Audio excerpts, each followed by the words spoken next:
Where we are headed in this country, as far as healthcare is concerned, by 2030, falling sick in Nigeria is going to be a death sentence.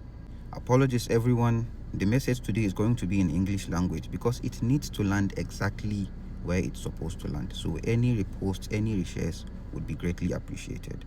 Over the next couple of days, possibly starting tomorrow, you might hear that Nigerian doctors are embarking on another strike. And I'm sure you are left with the same questions as usual. Why again? Don't these doctors care about the patients? Don't these doctors care about the basic well-being of the people? If these doctors leave their line of duty again, then what becomes of the average Nigerian whom is currently in need of their care or may need it later? Today, I want to explain this honestly, calmly, and clearly, so you can understand that this actually affects all of us and not just the doctors. But first, we need to understand that doctors don't just wake up on a random morning and say, oh, we want to go on a strike. A strike is actually the absolute last resort of a doctor. It has never been the first and would never be.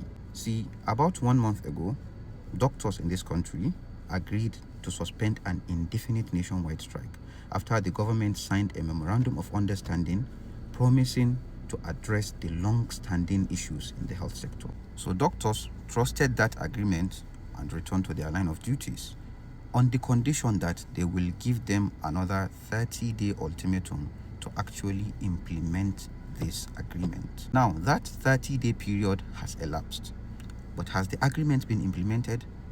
I mean, we're all Nigerians. I'm sure you know the answer. This is not the first time. This is not the second time. This, in fact, happened after several other strikes in the past. So surely, for something like this to be happening, I'm sure these doctors must be asking for an arm and a leg. I'm sure their demands must be absolutely ridiculous, that they simply cannot be met, right? Not exactly. They are simply asking for functional equipment and working facilities, fair and timely salaries, safe working conditions, improved welfare and hazard allowances, adequate funding for residency training. I mean, don't Nigerians deserve better doctors? Among a host of other demands. So, in simpler terms, Nigerian doctors are simply asking for better conditions to save lives. Now, here's the uncomfortable truth many people don't like to hear. When hospitals lack oxygen, ambulances, drugs, monitors, motivation, it's the patients that suffer first, not the doctors. Our current emergency and healthcare frailties in this country are not because the doctors don't care per se.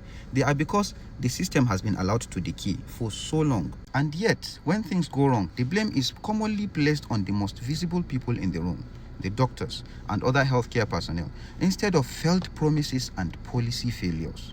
Now, this strike is not against Nigerians. It is for Nigerians. Because if doctors should just get on and continue working under fake promises, under a failed system, and do absolutely nothing about it, tomorrow it could be you, your child, or your parents needing help that the system simply is not equipped to provide. So what can you do? Ask the right questions. Place the blame properly. Demand accountability from those in charge of healthcare funding and policy management. And finally, support healthcare workers whom are finally standing up, not just for themselves, but for the future of healthcare in this country. If you cannot board a plane where the pilot has been on duty for 72 hours straight with barely any rest in between, then it is absolutely reckless of you to entrust your life on a doctor that has actually been working for 3 straight days or barely had any rest in between. Remember, a better health system is not a doctor's problem. It is a national responsibility. So when a doctor rises, when a doctor fights, they are not just fighting for themselves. They are actually fighting for you too. Thank you.